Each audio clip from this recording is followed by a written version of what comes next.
So we've been granted exclusive access to travel up to the South Quire and look at the pinnacles that are completed and the pinnacle where King Athelstan will look down.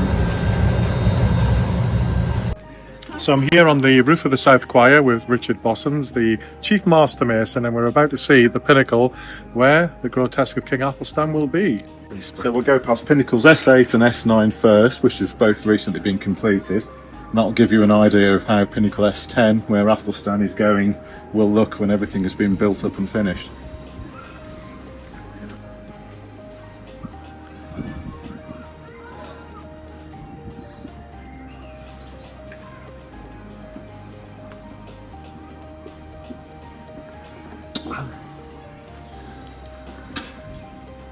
It's most definitely changed since I was last up here, Richard, because this was being finalised, wasn't it? Yeah. So people don't believe when I tell them that this is the big issue salesman from... Yeah, we haven't seen him since his carving was completed, so hopefully he's moved on to bigger and better things. Well, he's immortalised in stone here, isn't he? So he said this is pinnacle S... So this one is S9, so... Yeah. Athelstan will be going on this equivalent corner on pinnacle S10, and then on the other three corners we've got three more carvings that will tie in with the theme of Athelstan. Yeah.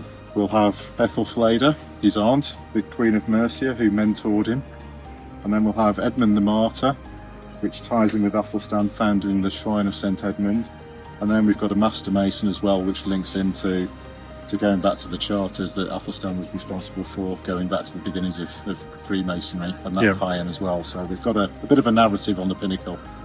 That's wonderful, yeah. So the narrative on this pinnacle, if memory serves me right, is that we've got King Solomon, Hiram King of Tyre, Hiram of Biff, I believe, and of course the big issue salesman. Well, the pinnacle S8 is the story of Solomon. Ah, okay. We've got the two ladies arguing over the baby and King Solomon on the other back corner. And then a slightly rogue beastie, which doesn't really fit in with the story, but there was enough surviving evidence of that corner that we kind of had to copy what was there with that one. Yeah. So with this pinnacle, because we've got such a mishmash of previous restorations and repairs, it's we've been given licence to go completely new in terms of the designs, and then the Athelstan Society generously donating the money, that's given us the starting point to actually tell the story on this one. So how old do you think that these pinnacles are? When were they first erected?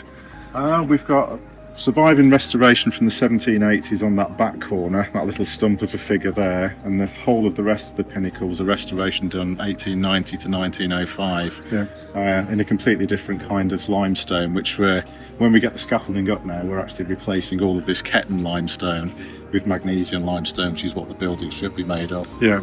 The two stones don't react very well with each other, so while the scaffold's up, on that 75-year scaffold cycle, we take the opportunity to replace the Ketton as well as the decayed magnesium. So you said it was a 75-year restoration cycle on them, is it? Yeah, the intention is when a scaffold's up that you don't just replace the obvious things that need doing. You have to think, well, what else might go in the next 75 years before the scaffold's back up again on this part of the building? So, so modern parlance is a bit like preventative maintenance, checking everything out. Yeah, because the actual South Quire was started, 1361? Yeah, just after the East End was finished, so this is coming across to about 1400 at the point they got to the central tower and finished this area. Yeah. The pinnacle probably the last things to go up, so around about 1400 that have been done. And your forebears in the mason's yard would have constantly been repairing them and modernising them, and well, we think the original ones probably stayed until that 1780 restoration, but then because we've had such polluted air since the 1800s, that process of decay really accelerated. So hopefully what we're going to be putting back now will have a much longer lifespan because the air is so much cleaner. That sulphur dioxide's gone now. Yeah. And the magnesium sandstone gives it a better property against weathering?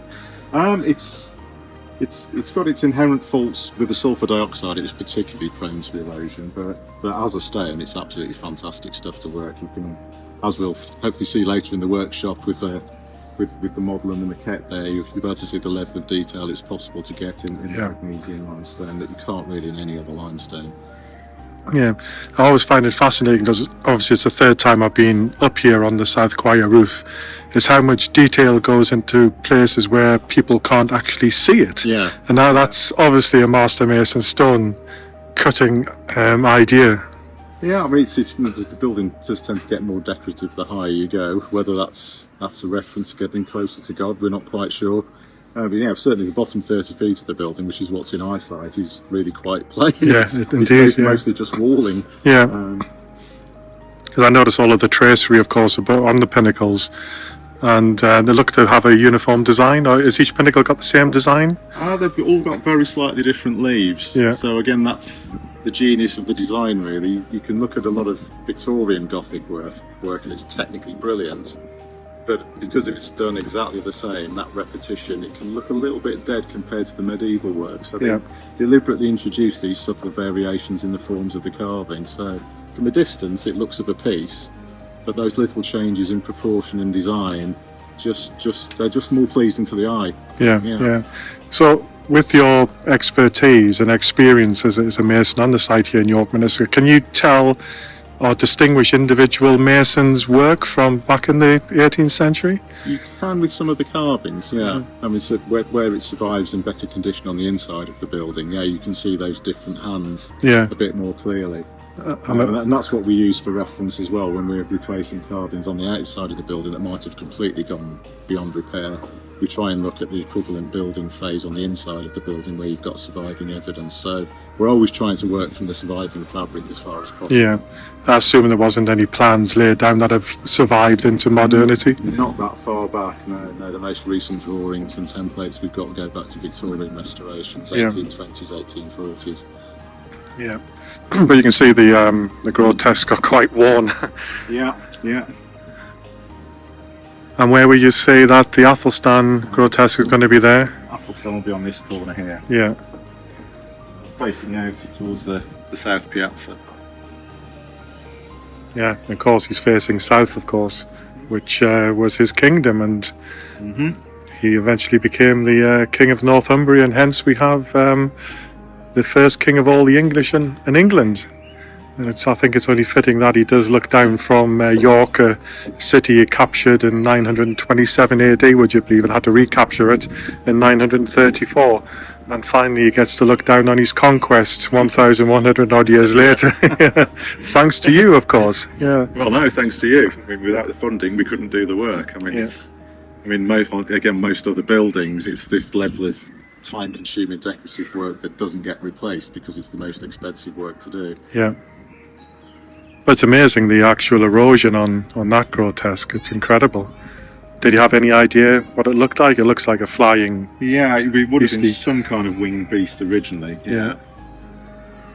And do you notice when you're looking at the pinnacles, as we've mentioned on the two pinnacles there, that you've created a theme? Are there any particular themes you've seen on these 18th century ones?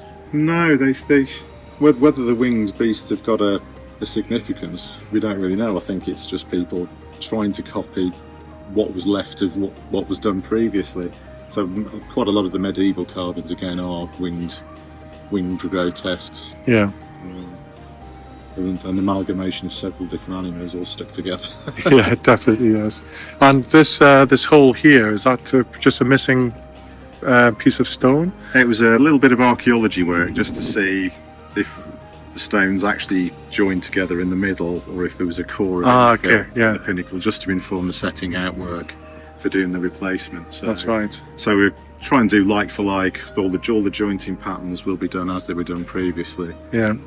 I've been on the roof of Rosalind Chapel. Of course, you've probably heard of Rosalind Chapel. Not been. I've been 5 miles of it and not been, to my shame. It's incredible. So when they did the archaeology on the actual pinnacles, they found out there were actually active beehives. And they'd actually built beehives in the monks or whoever were there at that particular time, and they found obviously the dried up honeycombs and everything, and they couldn't believe it. So they saw all these little holes in it, and they thought it was restoration work that was needed. And then when they deconstructed the pinnacle, they found all of these honeycombs. Yeah. So you haven't found anything as interesting as that here. No, we haven't got a practical angle to it. Yeah. It's just, as far as we know, it's decorative and obviously helps with the thrust and the load bearing for taking the weight away from the walls. Well, to be fair, Rosalind Chapel's slightly lower down than that, so they could easily have got to it with a couple of ladders, I believe.